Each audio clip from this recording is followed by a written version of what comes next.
Hello everybody. Thank you so much for tuning in on today's video topic. Welcome back to our virtual tour through wildlife series. My name is Brooke Wilson and I am the education specialist and also your tour guide as I take you through all of our exhibits in our Rowan wildlife area and talk a little bit about their individual history and their natural history. And today's video topic is going to be all about black bears. We have two resident adult black bears. I'm standing right in front of their exhibit. So stay tuned through the rest of the video to learn all about our two resident adult black bears.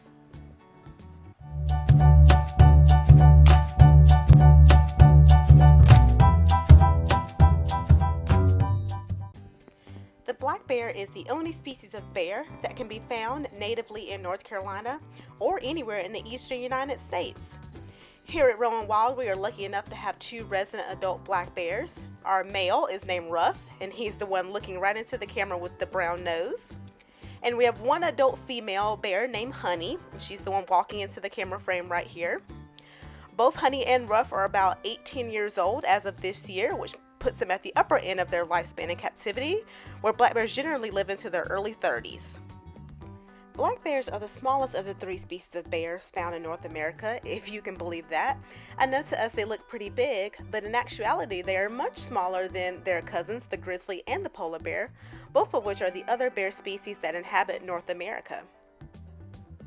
Black bears in North Carolina generally are true to their name. In coloration, they are typically black, and sometimes they will appear with a white diamond shape on their chest or a brown nose. But it's not true that black bears are always black. In fact, black bears come in a variety of colors, such as brown, cinnamon, blonde, a blue-gray color, and even white. The further west you travel in the United States, the more likely it is that you could actually see a black bear that comes in those various colorations that I mentioned, such as brown or cinnamon or tan. But the white coloration of black bear is only found in British Columbia, so if you're ever lucky enough to visit that place one day, you might be able to get a glimpse of one. Like I mentioned before, here in North Carolina, black bears are generally black, but they can change colors throughout the year. Our male bear, Ruff, does not do this really, but our female bear, Honey, the one that's in the frame right now, does typically in the summertime get a reddish coloration on her back, on her legs, and as she sheds her fur for the winter time, it typically turns back black. Map of black bears in North Carolina. You can see that just 40 years ago, black bears only occupied the remote regions of North Carolina in the mountains all the way to the west and the coastal swamplands over here in the east. And through the last several decades, as hunting regulations have been in effect and habitat has been protected for them, their population ranges have been able to expand closer and closer to the Piedmont. So right here in this square, this is Rowan County, which is where we are located. And although we do not have resident black bears that live here, oftentimes in the spring, we do have several sightings of black bears that are passing through the Piedmont. And most often it's young males who are looking for new territory or looking to find mates, or sometimes it can be a mother with their cubs. But they cross back and forth here and are either heading east or west, looking to expand their territory. But they don't stay in the Piedmont only because this is the most populated area of our state right here. This is where we have our biggest cities. Charlotte, Raleigh, and Greensboro are all in the Piedmont. And so because it's such a high population density, black bears do not tend to stay here, but they do travel through, especially in the springtime, for various reasons. All right, you guys, I wanted to show you all a little bit about how we actually care for our two black bears, Honey and Ruff. We're out here early in the morning scatter feeding their breakfast on their exhibit. And no, they actually are not on exhibit with us. Although Honey and Ruff have lived in captivity their entire lives, they are still wild animals and we want to treat them as such. So we're out here hiding their breakfast on top of rocks, behind the logs, and in the trees. And the reason for this is because we want to be able to provide them with enrichment. So what enrichment is basically is when you provide something for the animal, some stimulus that makes them behave in a way that they would do out in the wild. So wild black bears would actually spend a large amount of their time foraging for their breakfast and their food.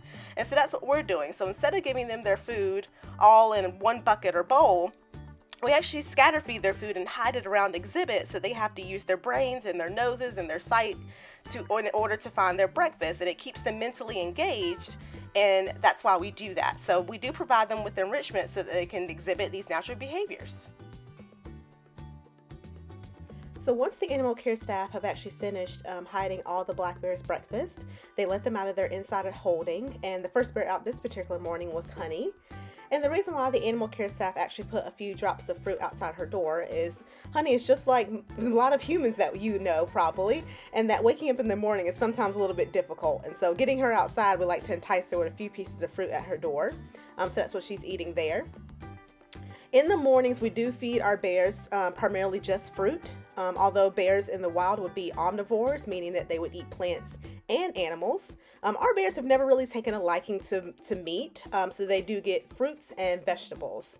So here's a close-up shot of what they had for breakfast this morning. You can see that huge pineapple and all the assorted fruit that we have there for the bears. In the wild, what black bears eat will largely depend on where they actually live and what time of year it is. But they will eat things like insects, primarily ants, nuts and berries and acorns, some grasses and some roots. Bears in North Carolina that live at the coast tend to eat a little bit more meat than bears that live in the mountains, and that's only because they have access to the ocean and the sound, and so they can catch fish that way. And because of that, bears at the coast tend to be a little bit larger in size than bears that live in the mountains. An adult male can get about 200 to 700 pounds. And you can tell looking at our two bears that our male is much bigger than our female. But female black bears can get to be between 100 and 300 pounds. And it all, of course, depends on where they live and the time of year. Because in the fall, black bears will spend a lot of their time bulking up and eating as many calories as they can in preparation for the wintertime. When you think of bears in the wintertime, you think of them as being in hibernation. But we've come to learn that black bears actually are not true hibernators. They actually go into a state of being called torpor. And torpor is different than hibernation in a few ways. An animal that is a true hibernator will be an animal that will be asleep for weeks on end without eating or drinking or using the bathroom, and their body temperature drops so low that if you actually were to disturb them, they wouldn't really be able to get up and react because their body temperature is so low. But black bears, because they're a large animal, and because we live in North Carolina where we do have some mild winters where it doesn't get too cold, they enter into a state of being called torpor, like I said. And in this state of being, their body temperature will drop about 12 degrees from their main body temperature. So typically they're at about 100 degrees Fahrenheit. But in torpor, they'll be around 88 degrees Fahrenheit. But these guys actually can wake up if they're disturbed in their den during this time, which makes them different than an animal that's a true hibernator. Although it is the same as hibernation in the fact that they actually will not eat or drink or use the bathroom during this time, during the winter. And even cubs that are born in their dens in the wintertime, the mom will pretty much wake up and give birth and then pretty much go back to sleep. But if her cubs were disturbed, she does have the ability to wake up because her body temperature hasn't dropped too low. Alrighty guys, I wanted to wrap up towards the end of our video with the last few fun facts about black bears that I didn't get to mention earlier as we watch Miss Honey climb to the top of her rock to get her pineapple. But fun fact for you, did you know that the largest black bear on record was actually found right here in North Carolina in Craven County, which is towards the coast? And it was an adult male black bear who weighed in at 880 pounds, which is about 200 pounds larger than adult black bears actually get. So this bear was huge. So since then, we haven't found a bear that's come close to that weight, but that bear was a very, very big bear. Another fun fact for you, did you know that black bears can actually run really fast? In fact, they run faster than humans can. They can clock in at 35 miles per hour, which is very fast and kind of scary if you had a bear chasing after you. So I hope that never ever happens to you because these guys are fast and they also can climb trees, which is really cool. Alright you guys, thank you so much for tuning in on that video. I hope you guys enjoyed learning all about our two resident adult black bears. Honey wanted to join me at the end and tell you that she's very glad that you guys listened to this video topic. Hope you guys come out and visit us someday. We're located inside of Dan Nicholas Park in Salisbury, North Carolina. Take care guys. Bye.